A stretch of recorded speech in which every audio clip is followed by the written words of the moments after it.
Hit the like button, subscribe, and hit the notification button. So let's begin this. Oh, I'm closing the channel. Like a bowl. I have been with my boyfriend for a year and 2 months now, right? He is a good guy, treats me well, and I see him at his house every single day. Good. All right, so you see him at his house every single day. He lives with his mom. His mom, however, didn't want me moving in. I feel resentful because his ex used to live there, but apparently I can't. Okay, so I understand that type of resentment. You know what's funny is that it's like when I tell guys, it's like when I tell you guys, which is fucked up, but if somebody tells you they loved their ex, right, and they fell in love with their exes, and you're noticing that they don't love you as much as they love their ex, naturally they're gonna start comparing themselves to your ex, and that's naturally gonna create like a competition where he kind of competes for you simply because you stated you loved your ex. And if you never express that love that you have towards your new man, he's not just gonna take that as a rejection. He's also gonna take that as a rejection and compare himself to your ex, which is almost like it just it just and it hurts even more. Um, he told me his mom let her live there because she was going to be homeless. So it's a different circumstance.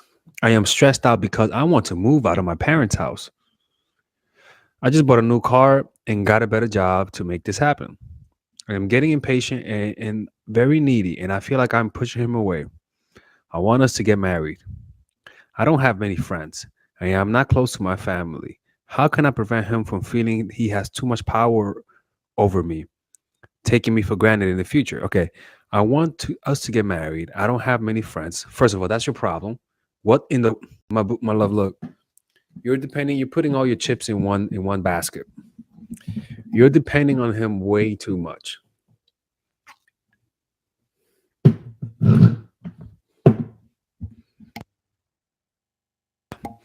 You're depending on him way too much. The fact that you said you have no friends, big problem. Now, yesterday I talked about how a guy likes it when a woman doesn't have a lot of friends and when a woman has a simple life. The only reason why I said that is because I'm assuming that you love your life, that you love being alone, and that you love enjoying the simple things. I'm not telling you to be alone and not have friends as much, and at the same time use that as an excuse to be needy. That's not what I'm talking about. I mean, you I know you're alone right now, but you're alone because you chose to be alone. That's attractive, not because you're lonely. Um, I am stressed out. Okay, I want us to get married. Okay, I am getting impatient. Well, that's your problem. And very needy, and I feel like I might push him away. Exactly. In fact, it might be better you don't live with the guy. It might be better because you might even push him away even further. I want us to get married. I don't have many friends and I am not too close to my family. How can I prevent him from feeling he has too much power over me? Well, like you said, you're too impatient. You have to control your impatience. You have to control your impatience. So far, he treats me well and talks about my future. So far, he talks about the future, but I feel like I keep this up, he will eventually take me for granted. Should I stop seeing him every day? Yes. Should I stop reassuring him and that I love him every day? Yes, you should. I mean, look,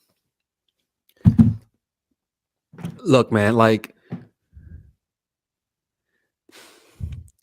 look,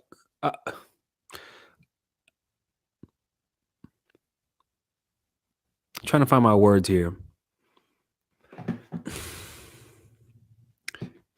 because I say to myself,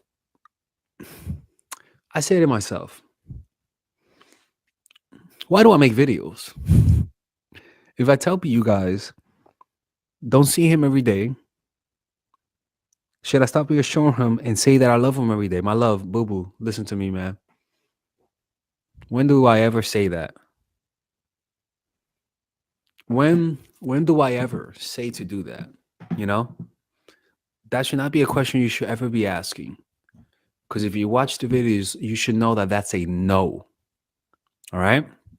So don't take him. Don't say that you love him every day. In fact, you want him to complain that you don't say you love him every day. You want him to complain. You want him to be like, "What the fuck? Like, why don't you treat me like my friends' other girlfriends treat them?" Like, you want him to be complaining. Like, like it's just how it is. So yeah, stop reassuring him. Stop reassuring him.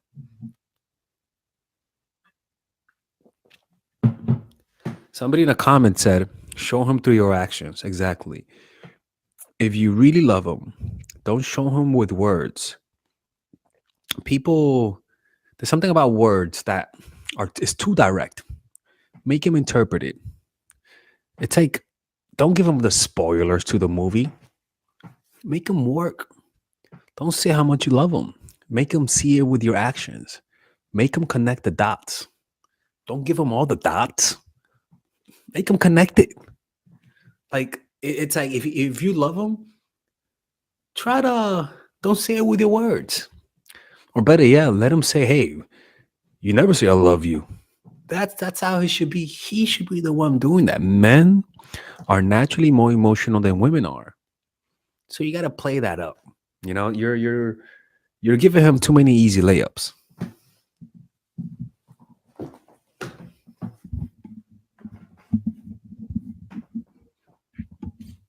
Does that make sense?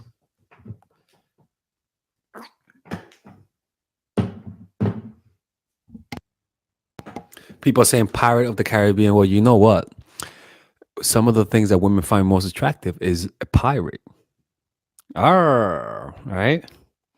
Father Pirate Alex.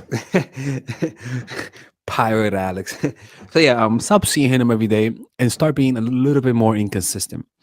What you want to do is get him to be emotional. And inconsistencies creates emotional instability. Consistencies create emotional stability. You want him to be going nuts for you. And that means he should never have a complete picture of how you feel about him. It should be so much, it should be uncertainty. It should make him think, does she really like me? Oh, today he should think she loves me, she likes me, and tomorrow or next week for like a day or even half a second, he thinks, am I losing her? And I'm not saying to put him in a state where he's constantly insecure and where you're just being mean on purpose. We want to get him in that state momentary, almost like you're walking in the street and you almost slip. That almost slip for 1 second, it jolted you, it woke you up. And then you realize, holy shit, I didn't slip. And holy shit, I am so happy to have my legs and not be injured. It's the same thing. It's a little jolt. It's like, oh shit. Like, am I losing her? And then he realizes how special you are. You know?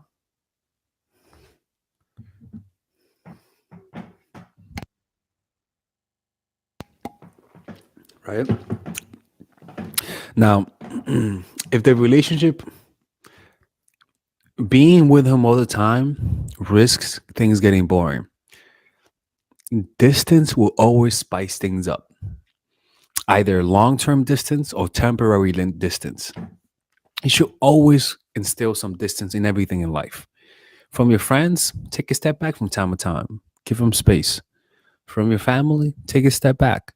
From your loved ones, take a step back. From time to time, people need to breathe. It's not just a manipulation, it's more of a psychological thing, right? Even if you have friends, don't be with them all the time. Take a step back. Make them miss you. They'll miss you for it, and we all do it naturally. We have jobs, we have this or that. But what we don't want to do is push people away with too much warmth. You know, it's too much sometimes. So yeah, you are doing too much. You're too present in his life. And if you want to compete with the other girl, you want to trust the chemistry you both have. If you have chemistry with him and you pull away, he's going to miss that chemistry. But he doesn't know how much he misses you. Because when you miss someone is when you realize how much you love them. if you're always there. It's not how it works. You got to give them that space. You have to. All right, ladies and gentlemen, if you guys ever want to learn how to use your feminine energy to influence people, learn how to use your masculine energy to become more assertive, and also learn how to blend both energies to improve your dating life, your spiritual life, honestly, your relationship life, your family life, your career life, this is the course for you. If I had to make a course for my nieces, I have two nieces. One is 8, 19, and one is 14, 15. 16. Holy shit. Oh my God, he's a bad fucking uncle. He's a bad uncle. Get him. Shut up, Melissa. You should get this course, right? And this is the course that I will make for them.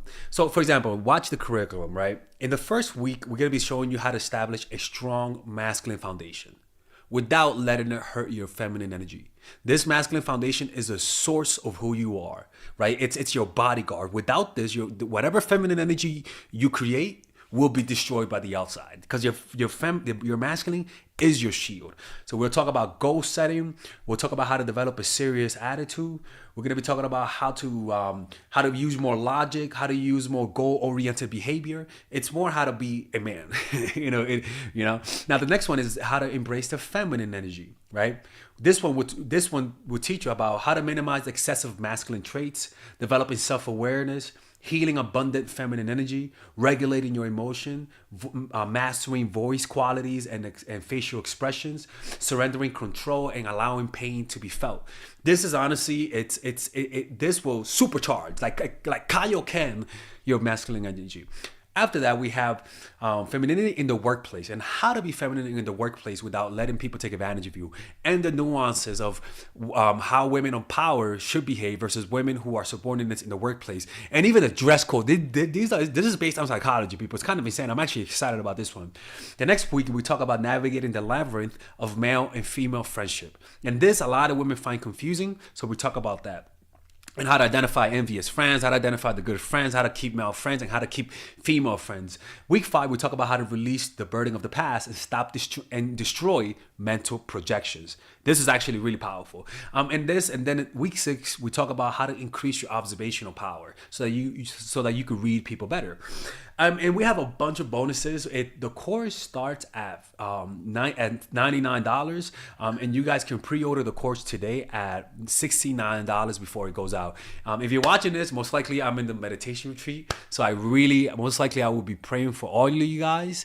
And just click on the description down below of the video. Right there, you'll see it, and you could pre-order that course. It's gonna be out by the end of next month or the beginning of February of March. One of the two, people, because I have a 10-day retreat to do, and I want to finish the course after the retreat, because I think the ideas are gonna be so much better. All right, man. I'll see you guys later. Pre-order, man. I'm closing the channel.